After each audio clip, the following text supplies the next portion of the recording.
In the sacred stillness that follows the smoke of conclave, when the weight of tradition meets the stirrings of a new era, the voice of a newly elected pope carries more than ceremony. It signals a beginning. Pope Leo XIV, in his very first formal address to the College of Cardinals, delivered a message that was both measured and meaningful. Though brief in length, his words offered clarity about the road ahead, his personal vision for the papacy, and the inspiration behind his choice of the name Leo. This moment, deeply rooted in ecclesial tradition, occurs shortly after a new pontiff is chosen. It is customary for the successor of St. Peter to speak directly to the cardinals who elevated him to the chair. In this intimate yet historic gathering, the cardinals now listen to one of their own, no longer as peers but as their spiritual father and the shepherd of over 1 billion souls. There's a profound shift in the atmosphere. Just days earlier, he stood among them as an equal, casting his vote like any other. Now, standing as Pope, he offers guidance and reflection. Yet there is no sign of distance or detachment. Instead, his tone suggests unity, humility, and purpose. The opening of the address was marked by a call to prayer, a quiet but powerful invitation to pause before speaking of direction or reform. He asked that the Holy Spirit guide not only the cardinals present, but the entire church around the world, invoking not just enthusiasm, but also a deep and enduring faith. As the gathered leaders bowed their heads in solemn prayer, a symbolic transition occurred.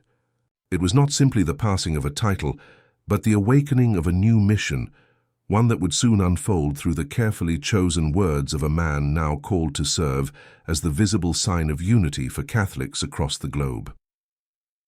What followed, in the speech, began to define the identity of this new pontificate. As the newly chosen pontiff stood before the College of Cardinals, he began not with strategy or policy, but with a reflection on the Church's mission and the legacy he inherited. He acknowledged the sadness of the days preceding the conclave, due to the loss of Pope Francis and the demanding responsibilities they confronted together. Yet he also recognized the grace and consolation found in the Spirit during those times. He expressed gratitude for the presence of the cardinals, acknowledging them as the closest collaborators of the Pope. Their presence reminded him that the Lord who had entrusted him with this mission would not leave him alone in bearing its responsibility. He knew he could always count on God's help, and, through his grace and providence, on the closeness of the cardinals and the support of the faithful worldwide.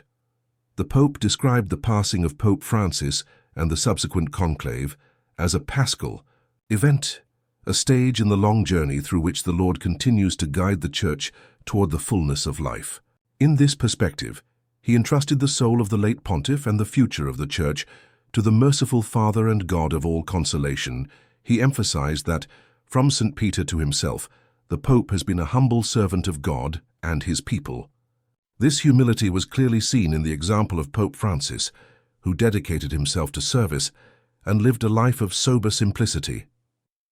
The new Pope expressed his intent to take up this precious legacy and continue the journey, inspired by the same hope born of faith. The Pope reminded the cardinals of the quiet yet powerful presence of the risen Christ, not in the roar of thunder and earthquake, but in the whisper of a gentle breeze. It is in this stillness that the Church must guide and accompany all the holy people of God entrusted to their care. The Church is both womb and flock, field and temple, and it is their responsibility to protect, cultivate, and nourish it with the sacraments of salvation. Looking ahead, Pope Leo XIV called for a renewed commitment to the path set by the Second Vatican Council. He highlighted key themes from Pope Francis's apostolic exhortation, Evangelii Gaudium, including the primacy of Christ, the missionary conversion of the entire Christian community, growth in collegiality and synodality, attention to the sensus, fide, the supernatural sense of the faithful, popular piety, care for the poor, and courageous engagement with the world. These are evangelical principles that have always inspired and guided the life and activity of God's family. In these values, the merciful face of the Father has been revealed and continues to be revealed in his incarnate Son, the ultimate hope of all who sincerely seek truth, justice, peace, and fraternity. Sensing himself called to continue in this same path, Pope Leo XIV explained the inspiration behind his choice of name. He chose the name Leo to honor Pope Leo XIV, who addressed the social question in the context of the First Great Industrial Revolution through his historic encyclical Rerum Novarum. Today, the Church offers to everyone the treasury of her social teaching in response to another industrial revolution and to developments in the field of artificial intelligence that pose new challenges for the defense of human dignity, justice, and labor. By choosing this name, Pope Leo XIV signaled his commitment to addressing contemporary issues through the lens of Catholic social teaching, emphasizing the Church's role in guiding society toward justice and the common good. In conclusion, Pope Leo XIV's first formal address to the College of Cardinals laid out a bold and visionary path for his papacy. He called for a church that is united, humble, and committed to serving the needs of the world. He emphasized the importance of encountering God in stillness, renewing the Church's commitment to the principles of the Second Vatican Council, and addressing contemporary challenges with courage and faith. The speech continued, emphasizing that the role of the Pope is not only to lead but to accompany, to walk alongside every member of the Church.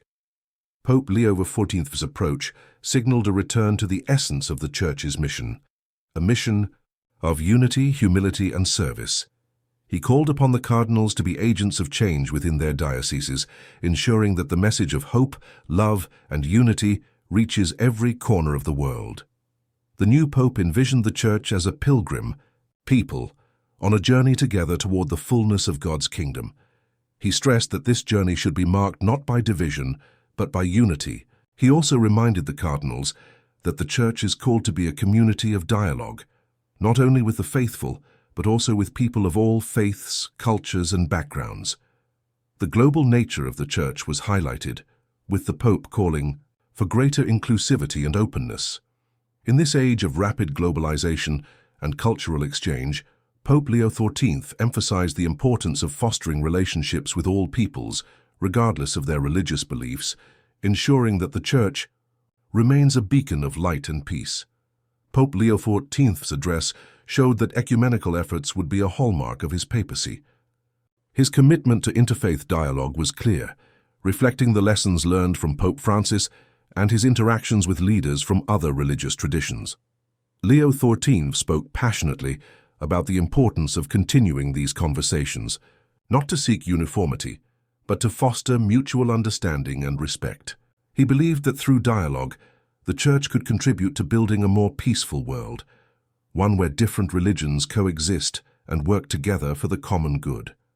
He also recognized that the unity of the Church should extend to all Christian denominations.